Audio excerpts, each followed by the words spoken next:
that's the prison camp. Huh.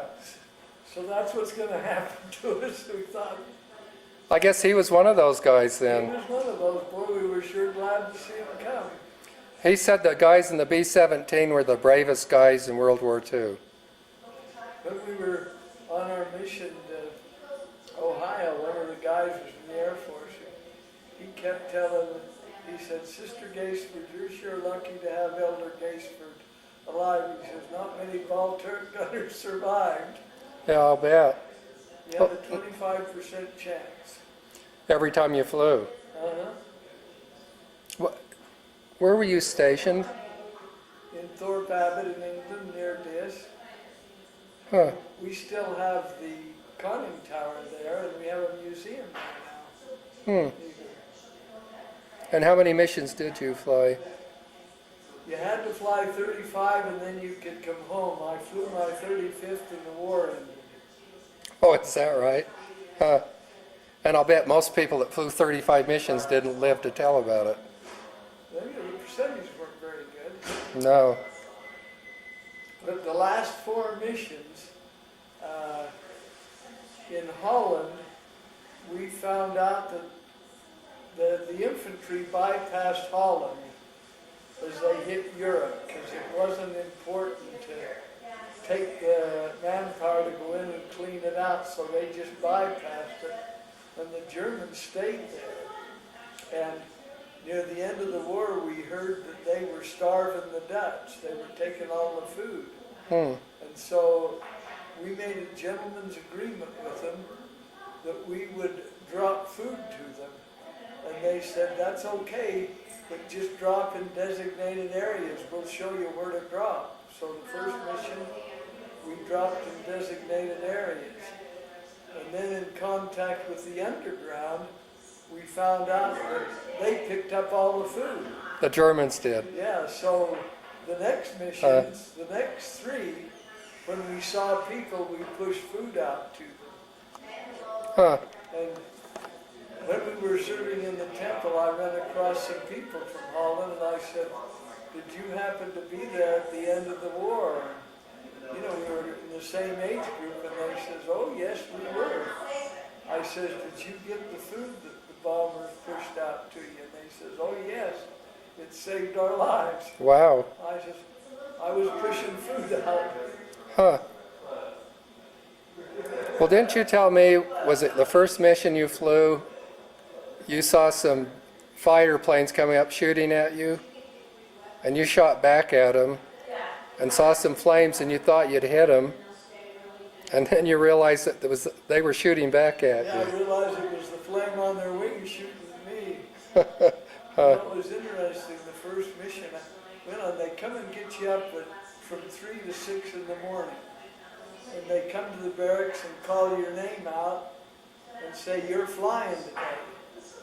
And so we were grounded because the pilot was having sinus problems. And so we weren't on the list to fly until he got feeling better.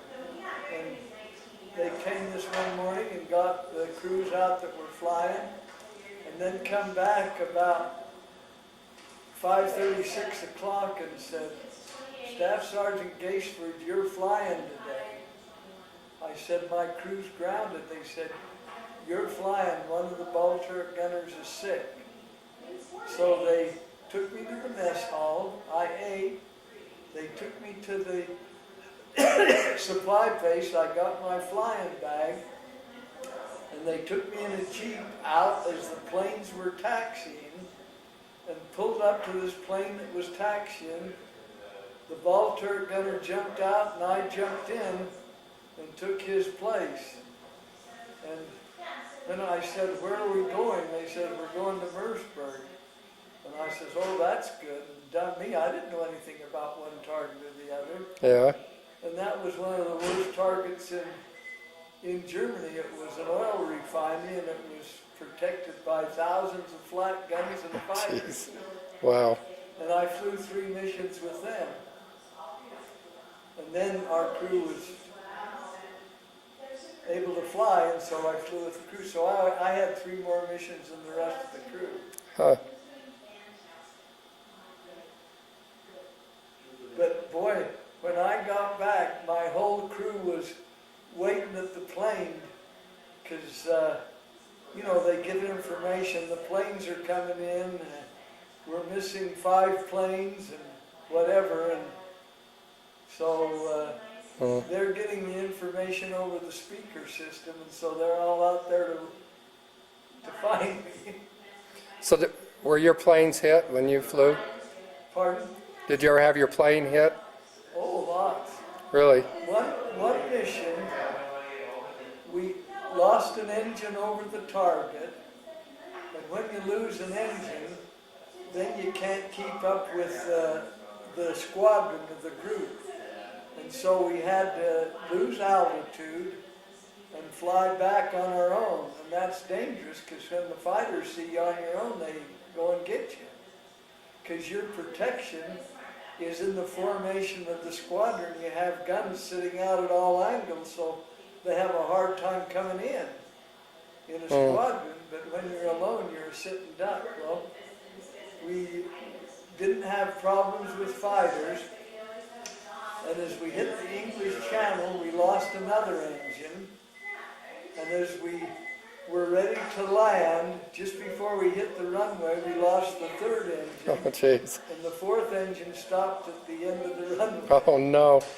You must have had a pretty good pilot to run on 3 engines and land. Imagine how good he was. Huh.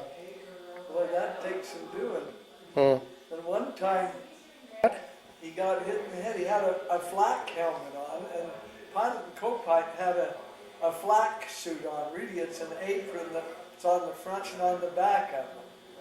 And so they had that much protection. The gunners, we were too cramped, and we couldn't wear those. And so he got hit in the head and knocked out, and the co-pilot on the ball just took over and called the engineer to help him. The engineer's in a turret right behind the pilot, and so he comes and shakes the pilot and talks to him and gets him around, and then they're both all right. Wow.